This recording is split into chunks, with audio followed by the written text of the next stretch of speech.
Chapter 11 The United Clubs. The whole dormitory was in an uproar. "Ow! Help! Help!" Mr. Harrow, having gone out after dinner, had retired late and was now sound asleep, so another instructor scaled the stairs, getting there long before Mrs. Fox, the matron, could put in an appearance. In the babel it was somewhat difficult to locate the boy who had screamed out. At last, "In there, Farnham's room," cried several voices at once.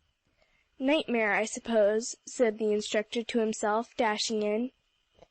But it was a real thing he soon saw, as a knot of boys huddled around the bed, where the terrified occupant still sat, drawing up his knees to his chin and screaming all sorts of things, in which "wild beast" and "cold nose" was all that could be distinguished. "Stop this noise!" commanded the instructor, who had none of Mr. Harrow's pleasant but decided ways for quelling an incipient riot. So they bawled on, the boy in bed yelling that he wouldn't be left alone. Just then something skimmed out from the corner. The boys flew to one side, showing a tendency to find the door. Even the instructor jumped. Then he bethought himself to light the gas, which brought out the fact that there certainly was an animal in the room, as they could hear it now under the bed. "Boys, be quiet. Mrs. Fox's cat has got up here, probably," said the instructor. But the boy in bed protested that it wasn't a cat that had waked him up by thrusting a cold nose in his face and jumping on top of him, and he huddled worse than ever now that it was under him, yet afraid to step out on the floor. Even the instructor did not offer to look under the bed, when Joel Pepper rushed in, his black eyes gleaming. "Oh, it's my dog!" he cried. "It's Joe Pepper's dog!" cried the whole roomful, nearly tumbling over each other. "And when did you begin to keep a dog, Joel Pepper?" hurled the instructor at him, too angry for anything, that he hadn't impressed the boys with his courage. But Joel was occupied in ramming his body into the bed as far as possible. "Here, Sinbad!" and he presently emerged with a very red face, and Sinbad safely in his arms, who seemed perfectly delighted to get into his old refuge again. David had now joined the group, as much aghast as every other spectator. "Do you hear me, Joel Pepper?" thundered the instructor again. "When did you get that dog?" This brought Joel to. "Oh, I haven't had him long, sir," he said, and, trembling for Sinbad, as he felt in every fibre of his being that the beast's fate was sealed, unless he could win over the irritated teacher. "He's a poor dog I found, sir," wishing he could think of the right words, and knowing that every word he uttered only made matters worse. "David," cried the instructor, catching Davy's eye down by the door, "do you know anything about this dog?" "No, sir," said David, all in a tremble, and wishing he could say something to help Joel out.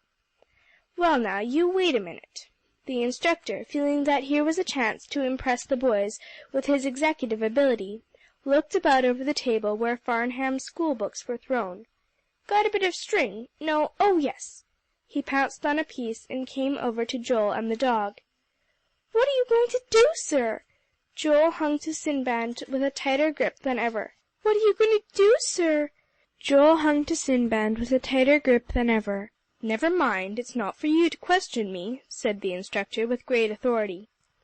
But Joel edged away. Visions of being expelled from Dr. Marks' school swam before his eyes, and he turned very white. David plunged through the crowd of boys, absolutely still with the excitement. "Oh, Joel," he begged hoarsely, "let Mr. Parr do as he wants to. Mamsie would say so." Joel turned at that. "Don't hurt him," he begged. "Don't, please, Mr. Parr." "I shall not hurt him," said Mr. Parr, putting the cord about the dog's neck and holding the other end after it was knotted fast. "I am going to tie him in the area till morning. Here, you, sir," as Sinbad showed lively intentions toward his captor's legs, with a backward glance at his late master. "Oh, if you'll let me keep him in my room, Mr. Parr," cried Joel, tumbling over to the instructor, who was executing a series of remarkable steps as he dragged Sinbad off. I'll be just as good, just till the morning, sir.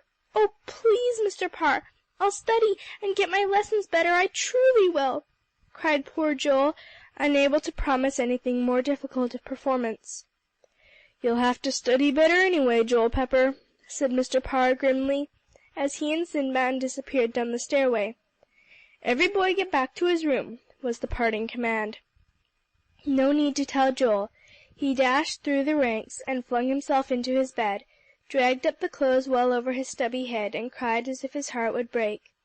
"Joel, Joel, oh, Joey!" begged David hoarsely, and running to precipitate himself by his side. But Joel only burrowed deeper and sobbed on. And Davy, trying to keep awake to give possible comfort, at last tumbled asleep, when Joel, with a flood of fresh sorrow, rolled over, as near to the wall as he could get, and tried to hold in his sobs. As soon as he dared the next morning, Joel hopped over David still asleep, and out of bed, jumped into his clothes, and ran softly downstairs. There in the area was Sinbad, who had evidently concluded to make the best of it, and accept the situation, for he was curled up in as small a compass as possible, and was even attempting a little sleep. "I won't let him see me," said Joel to himself, "but as soon as Dr. Marks is up," and he glanced over at the master's house for any sign of things beginning to move for the day, and dressed, "why, I'll go and ask him," what he didn't dare to say, for Joel hadn't been able, with all his thinking, to devise any plan whereby Sinbad could be saved. "But perhaps Dr. Marks will know," he kept thinking, and after a while the shades were drawn up at the red brick house across the yard. The housemaid came out to brush off the steps, and various other indications showed that the master was beginning to think of the new day and its duties. Joel plunged across the yard. It was awful, he knew, to intrude at the master's house before breakfast. But by that time, oh dreadful! Sinbad would probably be beyond the help of any rescuing hand, for Mr. Parr would, without a doubt, deliver him to the garbage man to be hauled off. And Joel, with no thought of the consequences to himself, plunged recklessly on. "Is Dr. Marks up?" he demanded of the housemaid, who only stared at him, and went on with her work of sweeping off the steps. "Is Dr. Marks up?" cried Joel, his black eyes flashing, and going halfway up. "Yes, but what of it?" cried the housemaid airily, leaning on her broom a minute. "Oh, I must see him!" cried Joel, bounding into the hall. It was such a cry of distress that it penetrated far within the house. "Oh my, you outrageous boy!" exclaimed the housemaid, shaking her broom at him. "You come right out!" Meantime a voice said, "What is it?" And there was Dr. Marks, in dressing gown and slippers, looking over the railing at the head of the stairs. "Oh, Dr. Marks! Dr. Marks!" Joel, not giving himself time to think, dashed over the stairs, to look up into the face under the iron gray hair. The master could scarcely conceal his amazement, but he made a brave effort at self-control. "Why, Pepper!" he exclaimed, and there was a good deal of displeasure in face and manner, so much that Joel's knees knocked smartly together, and everything swam before his eyes. "Well, what did you want to see me for, Pepper?" Dr. Marks was inquiring, so Joel blurted out, "A dog, sir." "A dog?" repeated Dr. Marks, and now he showed his amazement and displeasure as well. "And this is why you have interrupted me to say, at this unseasonable hour, Joel Pepper?" "Oh!" cried Joel, and then he broke right down, and went flat on the stairs, crying as if his heart would break. And Mrs. Marks threw on her pretty blue wrapper in a dreadful tremor, and rushed out with restoratives, and the housemaid, who shook her broom at Joel, ran on remorseful feet for a glass of water, and the master's whole house was in a ferment. But Dr. Marks waved them all aside. "The boy needs nothing," he said. "Come, Joel." He took his hand, all grimy and streaked, and looked at his poor swollen eyelids and nose, over which the tears were still falling, and in a minute he had him in his own private study, with the door shut. When he emerged a quarter hour after, Joel was actually smiling. He had hold of the master's hand, and clutched in his other fist was a note, somewhat changed in appearance from its immaculate condition when delivered by Dr. Marks to the bearer. "Yes, sir," Joel was saying, "I'll do it all just the way you say, sir," and he ran like lightning across the yard. The note put into the instructor's hand made him change countenance more than once in the course of its reading. It simply said, for it was very short, that the dog was to be delivered to Joel Pepper, who was to bring it to the master's house, and, although there wasn't a line or even a word to show any disapproval of his course, Mr. Parr felt, as he set about obeying it, as if, somehow, he had made a mistake somewhere. All Joel thought of, however, was to get possession of Sinbad, and when once he had the cord in his hand, he untied it with trembling fingers. Sinbad, in his transport, hampering the operation dreadfully by bobbing his head around in his violent efforts to lick Joel's face and hands, for he had about given up in despair the idea of ever seeing him again. "He's glad to go, isn't he, Joel?" observed the instructor, to break the ice and make conversation. But no such effort was necessary, for Joel looked up brightly. "Isn't he, sir? Now say good-bye." At last the string was loose, and dangling to the hook in the area wall, and Joel held the dog up, and stuck out his paw. "Good-bye," said Mr. Parr, laughing as he took it, and quite relieved to find that relations were not strained after all, as Joel, hugging his dog, sped hastily across the yard again to his master's house. Dr. Marks never told how very ugly he found the dog, but, summoning the man who kept his garden and lawn in order, he consigned Sinbad to his care with another note. "Now, Joel," he said, "you know this payment comes every week out of your allowance for this dog's keeping, eh? It is clearly understood, Joel?" "Oh, yes, sir, yes!" shouted Joel. "Perhaps we'll be able to find a good home for him. Well, good-bye, Sinbad," said the master, as Sinbad, with the gardener's hand over his eyes, so that he could not see Joel, was marched off, Dr. Marks from the veranda charging that the note be delivered and read before leaving the dog. "Oh, I'm going to take him home at vacation," announced Joel decidedly. "Indeed! Well, now, perhaps your grandfather won't care for him. You must not count too much upon it, my boy." All the control in the world could not keep the master from smiling now. "Oh, I guess he will." Joel was in no wise disturbed by the thought. "Well, run along to breakfast with you, Pepper," cried Dr. Marks good-humoredly, "and the next time you come over to see me, don't bring any more dogs." So Joel, in high good spirits, and thinking how he would soon run down to the little old cobbler's, where the master had sent the dog, chased off across the yard once more, and slipped into breakfast with a terrible appetite, and a manner as if nothing especial had happened the preceding night. And all the boys rubbed their eyes, particularly as Joel and Mr. Parr seemed to be on the best of terms. And once when something was said about a dog, by Mr. Harrow, who hadn't heard anything of the midnight tumult in the dormitory, and was for continuing the account of his trained pet, the other under-teacher and Joel Pepper indulged in smiles and nods perfectly mystifying to all the other people at the table, David included. David, when he woke up, which was quite late, to find Joel gone, had been terribly frightened. But, chancing to look out of the window, he saw him racing across the yard, and watching closely he discovered that he had something in his arms, and that he turned into the master's house. "I can't do anything now," said Davy to himself in the greatest distress, yet somehow, when he came to think of it, it seemed to be with a great deal of hope, since Dr. Marks was to be appealed to. And when breakfast time came, and with it Joel so blithe and hungry, David fell to on his own breakfast with a fine appetite. All the boys of the club, not one to be reported absent, presented themselves at Mr. King's on club night, and all the members of the Salisbury School Club came promptly together, with one new member, Kathy Harrison, who, at Polly's suggestion, had been voted in at the last meeting.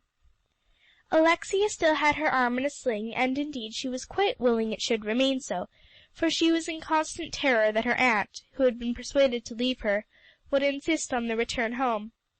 So Alexia begged off at every mention of the subject, as Grandpapa King and Mother Fisher were very glad to have the visit lengthened. She was as gay as ever, and tonight was quite at her element. It had been so long since she had had a good time. "Oh, Jasper," she cried, "can we all get into your den?" "I think so," said Jasper, who had already settled all that with Polly, counting every member as coming, in order to make no mistake. "We're to have the business meeting in there, Alexia, and after that, Father has invited us into the drawing room." "What richness!" exclaimed Alexia, sinking into one of the library chairs to pull out her skirts and play with her rings. "Oh, Jasper King, I shouldn't think you'd ever in all this world get used to living in this perfectly exquisite house." "Well, I've always lived here, Alexia," said Jasper with a laugh. "So I suppose that's the reason I'm not overwhelmed now. Oh, here comes Clare. All right, old fellow, glad you've come. Now I'll call the meeting to order," for Clare was the secretary.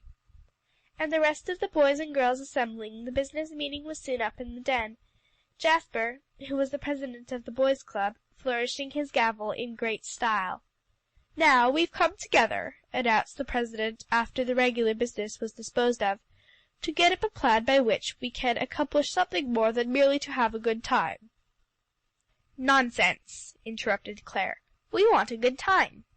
"For shame!" Jasper pounded his gavel to restore order.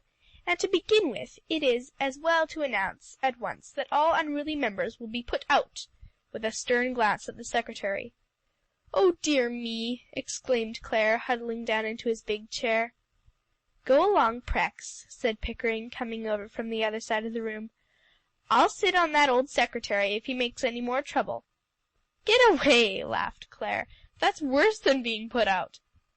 "Oh, I'll sit on you first, and then I'll carry out the pieces afterward. Sail on, Prexy, they all want the plan." "Well," the president cleared his throat, "and in order to do good work, why, we had to ask the girls' club to come to this meeting, and—" "Not necessarily," put in Clare. Pickering pounced for him, but instead of sitting on him, his long figure doubled up in the big chair, while the secretary slipped neatly out. "Ha, ha! Did you ever get left?" giggled Clare at a safe distance. "Many a time, my dear child," said Pickering coolly, leaning back restfully, "but never in such a good seat. Thank you, Mr. Secretary. Proceed, Prexy." "Good for you, Pickering!" cried Alexia, while the laugh went around. "Order!" cried Jasper, pounding away. "Now that our troublesome secretary is quieted, I will proceed to say that as we want the plan to succeed, we invited the Salisbury Club this evening." "Thank you, Mr. President." The girls clapped vigorously. "So now, after I tell you of the object, I want you to express your minds about the various plans that will be laid before you."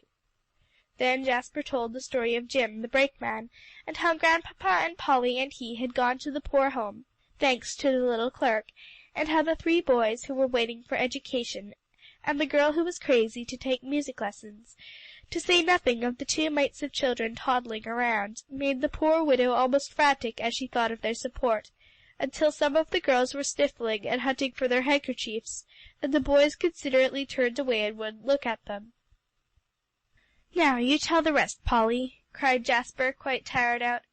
"Oh, no, you tell," said Polly, who dearly loved to hear Jasper talk. "Do, Polly," and he pushed the hair off from his forehead. So, as she saw he really wanted her to, Polly began with shining eyes and glowing cheeks to finish the story. And she told how Grandpapa had ordered provisions and coal for the poor widow, enough for many months to come, and how, oh, wasn't that perfectly splendid in dear Grandpapa, he had promised that the little girl, Arethusa was her name, should take music lessons from one of the teachers in the city. And Polly clasped her hands and sighed, quite unable to do more. "And what do you want us to do?" cried the secretary, forgetting all about losing his seat, to crowd up to the table. "Say, if that family has got all that richness, what do you want the club to do?" "Oh," said Polly, turning her shining eyes on him, "there are ever and ever so many things the boys and that girl will need, and Grandpapa says that they'll think a great deal more of help if some young people take hold of it. And so I'm sure I should," she added. "It strikes me that I should too," declared Pickering, all his laziness gone, and getting his long figure out of the chair, he cried, "I move, Mr. President, that we," here he waved his hands in a sweeping gesture, "the Salisbury Club and our club, unite in a plan to do something for that family." "I second the motion," the secretary cried out, much to everybody's surprise, for Polly was all ready to do it if no one else offered to. So the vote was carried unanimously and the greatest enthusiasm. "Now, what shall we do?" cried the president, jumping to his feet. "Let us strike while the iron is hot. What shall we do to raise money?" "You said you had plans," cried one of the girls. "Yes, tell on," cried several boys. "Well, one is that we have a play," began Jasper. "Oh, oh!" Old Mr. King, over his evening paper off in the library, laid it down and smiled at the merry din that reached him even at such a distance. "And another," cried the president, doing his best to make himself heard. "Oh, we don't want another," cried Clare, in which the united clubs joined. "Don't you want to hear any other plans?" shouted the president. "No, no, the play. Put it to vote, do, Mr. President," cried Alexia. So the vote was taken, and everybody said "aye," and there wasn't a single "no." Why, the ayes had it, of course. And after that they talked so long over the general plan that old Mr. King at last had to send a very special invitation to come out to the dining room. And there was Mother Fisher and Mrs. Whitney and the little doctor, and a most splendid collation. And then off to the big drawing room to top off with a dance, with one or two musicians tucked up by the grand piano, and Grandpapa smiling in great satisfaction upon them all. Chapter 12